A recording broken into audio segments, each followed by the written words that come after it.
രണ്ടാമത്തെ ശത്രു. രണ്ടാമത്തെ ശത്രു ആരാ? രണ്ടാമത്തെ ശത്രു ആരാ? രണ്ടാമത്തെ ശത്രു ആരാ? ഇബ്ലീസ് അല്ലേ? ഇബ്ലീസ് മൂന്നാമത്തെ, ഏറ്റവും ലാസ്റ്റ് ഇബ്ലീസിനെ പറഞ്ഞു.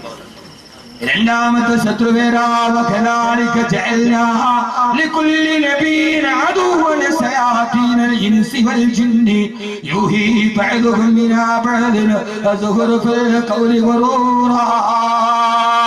അല്ലാഹു പറയുകയാ, രണ്ട് ശത്രുക്കളെ ഖുർആൻ പറയുന്നു. സമയത്തിന്റെ പരിമിതിയുണ്ട്. വകദാലിക ജഅൽനാ ലികുല്ലി നബിയ്യിൻ അദുവ്വൻ ശയാതീനൽ ഇൻസി വൽ ജിന്നി. രണ്ടാമത്തെ ശത്രു ശയാത്തീനൽ ഇൻസി, മനുഷ്യ പിശാച്. മൂന്നാമതാണ് ജിന്നിലെ പിശാച്. അത് മനസ്സിലായോ? രണ്ടാമത്തെ ശത്രു. ഈ ശത്രുവിനെ പോരാടാൻ 7 ആയുധവും ഖുർആൻ പറയുന്നുണ്ട്. തീരെ പറയും. രണ്ടാമത്തെ ശത്രു മനുഷ്യ പിശാച്. ജിന്നിന്റെ യഥാർത്ഥ ഇബ്ലീസ് മൂന്നാമതാണ്. രണ്ടാമത്തെ ശത്രു മനുഷ്യ പിശാചുക്കളാണ്. എന്റെ കർമ്മോത്സുകതയുള്ള ഇസ്ലാമിന്റെ തേജസ്സും ഓജസ്സും കർമ്മോത്സുകയുള്ള ചെറുപ്പക്കാരാ, ഈ ലോകത്തിന്റെ മനുഷ്യ പിശാചുകൾക്കെതിരെ ധർമ്മസമരം നടത്താം. പറ്റൂലേ? എന്താ കിട്ടുക? മനുഷ്യ പിശാചുക്കൾ എന്നൊക്കെയാ. ഞാൻ പേരൊന്നും പറയുന്നില്ല. ഒത്തിരി പിശാചുക്കൾ നമ്മൾ നടുവിലുണ്ട്. പേര് ഞാൻ പറഞ്ഞിട്ട് ആ പിശാചുക്കളെ പിന്നീട് വേറെ പിശാചാക്കുന്നില്ല. ആ പിശാചുകൾക്കെതിരെ പോരാട്ടം നടത്തണം. എന്താ ഉസ്താദേ പോരാട്ടം നടത്തിയാലുള്ള മനുഷ്യ പിശാചുക്കൾ? ഇസ്ലാമിനെതിരെ, ഖുർആനിനെതിരെ അന്ധവിശ്വാസത്തോടെ ഈ സമൂഹത്തിലേക്ക് നടക്കുമ്പോ ആ മനുഷ്യ പിശാചുകൾക്കെതിരെ പോരാട്ടം നടത്തണം. അല്ലാഹു സുബ്ഹാനഹു വ തആല തൗഫീഖ് നൽകി അനുഗ്രഹിക്കുമാറാകട്ടെ. ആരാണത്? മനുഷ്യ പിശാചുക്കൾ ധാരാളമുണ്ട്. മുസ്ലിമീങ്ങളിലുണ്ട് മനുഷ്യ പിശാചുക്കൾ. എന്റെ ഹിസ്ബുൽ പ്രവർത്തകരടക്കമുള്ളവരോട് ആ മനുഷ്യ പിശാചുക്കളോട് ഇസ്ലാമിനെ കാണുന്നുണ്ട്. ഫാസിസം മാത്രമല്ല, നാസിസം മാത്രമല്ല, സയനിസം മാത്രമല്ല, ഇസ്ലാമിന്റെ ഉള്ളിലെ മനുഷ്യ പിശാചുകൾക്കെതിരെ, അള്ളാഹുവിന്റെ ദീനിനെ വികൃതമാക്കുന്നവർക്കെതിരെ നിങ്ങൾ കണ്ടിട്ടുണ്ടോ എന്ന് എനിക്കറിയില്ല. അള്ളാഹുവിന്റെ വഹദാനിയത്തിനെ പറഞ്ഞുകൊണ്ട് ലോകത്ത് ജീവിച്ചിരുന്ന ഔലിയാക്കളുടെ ആണ്ട് നേർച്ചയുടെ പേര് പറഞ്ഞ് കലാപ്രസംഗവും ഗാനമേളയും നടത്തുന്ന മനുഷ്യ പിശാചുക്കൾ. ഈ അടുത്ത സമയത്ത് ഞാൻ അടൂര് പോയപ്പോ ഒരു പേപ്പർ എന്റെ കയ്യിൽ കിട്ടി. എന്റെ ഓർമ്മ ശരിയാണെങ്കിൽ കളമല പള്ളിയിലാണെന്നാണ് ഓർമ്മ. രാവിലെ മക്കാ സിയാറത്ത്, 10 മണിക്ക് കൂട്ടപ്രാർത്ഥന, 11 മണിക്ക് വിധു പ്രതാപിന്റെ ഗാനമേള. ആരുടെ പേരിലാണോ ഇത്? ആരാ നടത്തുന്നത്? നമ്മുടെ നാട്ടിൽ ധാരാളമായി. ഇതിന്റെ പേരിൽ എന്റെ ഇസ്ലാമീത് പുറത്താക്കിയാൽ എനിക്ക് യാതൊരുവിധ പ്രശ്നങ്ങളുമില്ല. ആരെങ്കിലും ഇമാമികളെ അനുസരിക്കാത്ത, ഖാദിമാരെ അനുസരിക്കാത്ത, അഹ്ലുസ് സുന്നത്ത് വൽ ജമാഅത്തിന്റെ പണ്ഡിതന്മാരെ അനുസരിക്കാത്ത ഏതെങ്കിലും കമ്മിറ്റി അംഗങ്ങളോ മക്കബറ കൊണ്ട് ജീവിക്കുന്ന ഭിക്ഷാന്തരികളോ ഏതെങ്കിലും ചെയ്തു കുട്ടിയാൽ അതിന് പണ്ഡിത സമൂഹമോ പണ്ഡിത സഭയോ ഉത്തരവാദികളല്ല. ഇവിടുത്തെ ഉൽപ്പതികൾ ഇത് പറഞ്ഞിട്ടാണ് മുതലെടുക്കുക. എന്റെ പ്രിയപ്പെട്ട ചെറുപ്പക്കാരെ, ഈ ഏറ്റവും വലിയ മനുഷ്യ പിശാചുകൾക്കെതിരെ പോരാടാൻ നമുക്ക് കഴിയേണ്ടതുണ്ട്. എത്ര മക്കബറകൾ അല്ലാഹു നമുക്ക് ബോധം തരട്ടെ. നിങ്ങൾ തന്നെ തുറച്ചു നോക്കണം. സത്യം ആരേലും പറയണ്ടേ? തുണിയില്ലാതെ രാജാവ് ഓടിയപ്പോൾ ചുറ്റുപാട് കൂടി നിന്ന് മുഴുവൻ ആളുകളും പറഞ്ഞു കൊള്ളാം, അടിപൊളി. പക്ഷേ ഒരു കൊച്ചുകുട്ടിയാണ് വിളിച്ചു പറഞ്ഞത് രാജാവ് നഗ്നനാണ്. അതുകൊണ്ട് കൊച്ചുകുട്ടി വിളിച്ചു പറയുന്നത് പള്ളിയിൽ ഉസ്താദ് പറഞ്ഞാൽ കേൾക്കും. പറഞ്ഞാൽ ബസ്സിന് പറയാ എന്റെ പള്ളിയിൽ പറ്റി നിങ്ങൾക്ക് സൗകര്യം ഞങ്ങളിതൊക്കെ നടത്തും. അങ്ങനെയുള്ള കുറെ കമ്മിറ്റിക്കാരുണ്ട്. ഉമറാക്കളധികവും വിവരമില്ല, ജലാശയം ഭരിക്കുന്നതിന്നണ്ണാനാ. കടുവാസ്ഥാന കൃത്യമായിട്ട് പറഞ്ഞിട്ടുണ്ട്. ഉമറാക്കളധികവും വിവരമില്ല, ജലാശയം ഭരിക്കുന്നതിന്നണ്ണാനാ. അള്ളാഹുവിനെ പള്ളി വിളിക്കുന്നവൻ അണ്ണാ ജലാശയം ഭരിക്കാൻ തുടങ്ങി. വരുമാനത്തിനേട് തോന്നിവാസവും. പള്ളിയിലെ സത്യം പറഞ്ഞപ്പോ ലോകത്ത് ഗ്യാരണ്ടി ഇല്ലാത്ത 2 സാധനമേ ഉള്ളൂ. ഒന്ന് നമ്മുടെ റൂഹും, മറ്റൊന്ന് വലിയൊരു ജോലി. ഏത് സമയത്തും പോകാം, പറ്റില്ലേ പോയിക്കൊള്ളുക.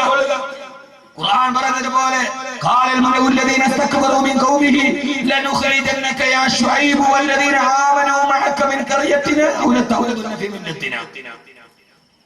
കച്ചവടക്കാരായ മഹല്ലുകാരോട് കച്ചവടത്തിന് പലിശ മേടിക്കുന്ന ശുഐബിനെന്ന് പറഞ്ഞപ്പോ ഖാലൽ മലഉല്ലദീന ഇസ്തക്ബറൂ മിൻ ഖൗമിഹി, അവിടുത്തെ വരേണ്യ വിഭാഗം പറഞ്ഞു, നിങ്ങൾ ഒന്നുകിൽ ലനുഖരിജന്നക യാ ശുഐബ്, ഓ ശുഐബ്, ഒന്നുകിൽ നിങ്ങൾ ഞങ്ങളുടെ മഹല്ലിൽ നിന്ന് പുറത്താക്കും, അല്ലെങ്കിൽ ഔ ലതൗലദുന ഫീ മില്ലത്തിനാ, ഞങ്ങളുടെ കൂടെ വരണ്ടിനാ തൽഫാത്തിഹ പറഞ്ഞു വായിച്ചു.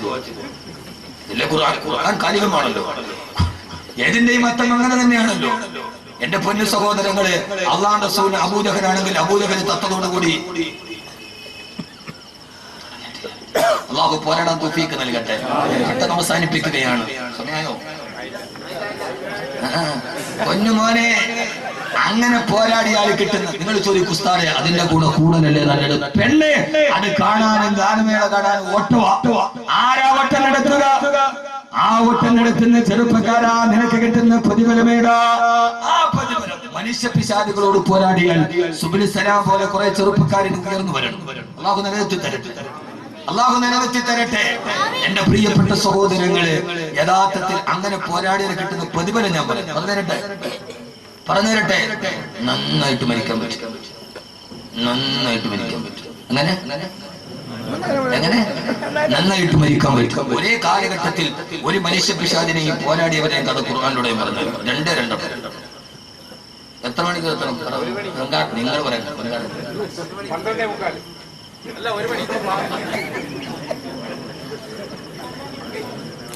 അഭിപ്രായ വ്യത്യാസം കാരണം തീരുമാനം പോളിറ്റ് ബ്യൂറോയ്ക്ക് ഞാൻ തന്നെ ആ സമയത്താണ് നിങ്ങൾ ഇവിടേക്ക് ഗൗരവത്തോടെ ഇനി കേൾക്കുക. ആ സമയത്താണ് ഒരേ കാലഘട്ടത്തിലെ മനുഷ്യ പിശാചുക്കളും പോരാട്ട വീര്യം നടത്തി സമരപ്പറമ്പിലെ ഏറ്റവും വലിയ ആദർശത്തിന്റെ കാവളം മുടക്കി ആധുനിക ലോകത്തിന്റെ ആദർശത്തിന്റെ വക്താക്കളുടെ കഥ പറയുമ്പോ നിങ്ങൾക്കറിയുമല്ലോ, ലോകം കണ്ട ഏറ്റവും വലിയ മനുഷ്യ പിശാചാണ്, ലോകത്തിലെ ഏറ്റവും വലിയ മനുഷ്യ പിശാചാണ്. ആ പിശാചിനെ കാണാനാ പോയി. ഈജിപ്തിലുണ്ട്, അയാളെ കാണാൻ പോയി. ഈജിപ്തിലെ നാഷണൽ മ്യൂസിയം മുഴുവനും കാണാൻ $2 മതി. ഈ പിശാചിനെ കാണാൻ $20. ഈജിപ്തിലെ നാഷണൽ മ്യൂസിയം മുഴുവൻ ചുറ്റിക്കാണാൻ $2 മതി. ഈ പിശാചിനെ കാണാൻ $20 വേണമെന്ന് പറഞ്ഞ കാവൽക്കാരൻ. ഞാൻ പോയി കണ്ടു. പോയപ്പോ ഞാൻ വിചാരിച്ചത് ഇവൻ ഏതാണ്ട് ഇവൻ വർത്താനമൊക്കെ കേൾക്കുമ്പോ ഒരു 60 അടി ഉണ്ടെന്നാണ് വിചാരിച്ചത്. പോയി നോക്കുമ്പോ കണ്ണാടിച്ചിട്ട് ഒരു 5 അടി 10 അടി ഉള്ളു. പച്ച ഉണക്കക്കമ്പിൽ ടാറ് തേച്ചത് മാതിരി കിടക്കുന്നുണ്ട് ആ മനുഷ്യൻ ഈജിപ്തിലെ നാഷണൽ മ്യൂസിയത്തിൽ. എവിടെ? ഈജിപ്തിലെ നാഷണൽ മ്യൂസിയത്തിൽ. ആരാട്? അവനാണ് പറഞ്ഞത് അനല്ലടി മുൽക്കു മിസ്റ വഹാദിൽ അൻഹാറു തജ്രി മിൻ തഹ്തി. ഈ നൈൽ പോലും ഒഴുകുന്നത് എന്നോട് ചോദിച്ചിട്ടാണടാ. എന്നോട് ചോദ്യം ചെയ്യാൻ നീ ആരടാ? ആരാ ചോദിച്ചത്? പണ്ഡിതന്മാരെ പറയുമ്പോ, ഒരു കൂട്ടം ചെറുപ്പക്കാര് പറയുമ്പോ, ഞങ്ങളാണ് ഇവിടുത്തെ ഭരണാധികാരികൾ, ഞങ്ങളാണ് പണക്കാർ. ഞാൻ പറഞ്ഞിട്ടാണ് ഈ നാടനങ്ങനെ പറഞ്ഞ ഫറോവയാണ്. അല്ലാഹുവിൽ വിശ്വസിക്കണേ ഫറോവ, പരലോകം വരും ഫറോവ എന്ന് മൂസാ നബി പറഞ്ഞപ്പോ ഫറോവയ്ക്ക് മനസ്സിലായില്ല. അവസാന ചങ്ങടിൽ കിടന്നിട്ട് ഉപ്പുവെള്ളം തന്റെ അണ്ണാക്കിലേക്ക് കയറിയപ്പോ ഫറോവയ്ക്ക് മനസ്സിലായി, ധാരണകളെ തെറ്റിപ്പോയി. ആ സമയത്താണ് ഫിറഔൻ പറയാൻ പോയത്, ആമന്തു ലാ ഇലാഹ ഇല്ലല്ലദീ ലാ ഇലാഹ ഇല്ലല്ലാഹ് പറയാൻ പോയപ്പോ എന്താ സംഭവിച്ചതെന്നറിയോ? ഫഅഖദഹുല്ലാഹു നകാല ആഖിറതി വൽ ഊലാ. ജിബ്രീൽ വന്ന് തൊണ്ടക്കുടിയിൽ പിടിച്ചിട്ട് പറഞ്ഞു, ഇനി പറയണ്ടടാ, പറയാനുള്ള സമയം കഴിഞ്ഞു പോയി. എത്ര ആളുകൾ നിങ്ങളോട് തിരുത്തി തന്നനാണ്. ഈ ആഭാസം പാടില്ല, ഈ അശ്ലീലത പാടില്ല, ഈ അനാവശ്യം പാടില്ല, ഈ ആവർത്തനം പാടില്ല എന്ന് പള്ളിയിലെ കാളിയാരും പള്ളിയിലെ ആലിമീങ്ങളും പറഞ്ഞപ്പോ പുച്ഛിച്ച് തള്ളിയവര് നന്നായിട്ടും മരിച്ചില്ലടോ ഫറോവ, നന്നായിട്ടും മരിച്ചില്ല ഫറോവ. ലാ ഇലാഹ ഇല്ലല്ലാഹ് പറയാൻ പോയപ്പോ ഫഅഖദഹുല്ലാഹു നകാലൽ ആഖിറതി വൽ ഊലാ. ഈ ആയത്തോടുമ്പോ ഇനി ഓർമ്മ വേണം. ജിബ്രീൽ വന്ന് അണ്ണാക്കിൽ കുത്തിപ്പിടിച്ചിട്ട് പറഞ്ഞു, സക്കറാത്തിന്റെ വേദനയിൽ കെളിമ പറയാനോ വേണ്ട. ചെങ്കടലിലേക്ക് ചത്തുപോയി ഫറോവ. 40 വർഷങ്ങൾ കഴിഞ്ഞപ്പോ, 400 വർഷങ്ങൾക്ക് ശേഷം ഫറോവയെ കണ്ടെടുക്കപ്പെട്ടു. അവസാന പസഫിക് മഹാസമുദ്രത്തിൽ സമുദ്ര ഗവേഷകർക്ക് ഒരു മുടിക്കെട്ട് കിട്ടി. ആ മുടി ഇപ്പോഴും മ്യൂസിയത്തിലുണ്ട്. ഇന്റർനെറ്റിൽ പരസ്യം ചെയ്തു, ഒരു മുടി കിട്ടിയിട്ടുണ്ട്, ആരുടെ അറിയില്ല. അങ്ങനെയാണ് ഈജിപ്ഷ്യൻ ഗവൺമെന്റ് വാങ്ങിച്ചത്. ഫറോവയുടെ തലയുടെ മറുഭാഗത്ത് ഫറോവയുടെ തലമുടിയടക്കം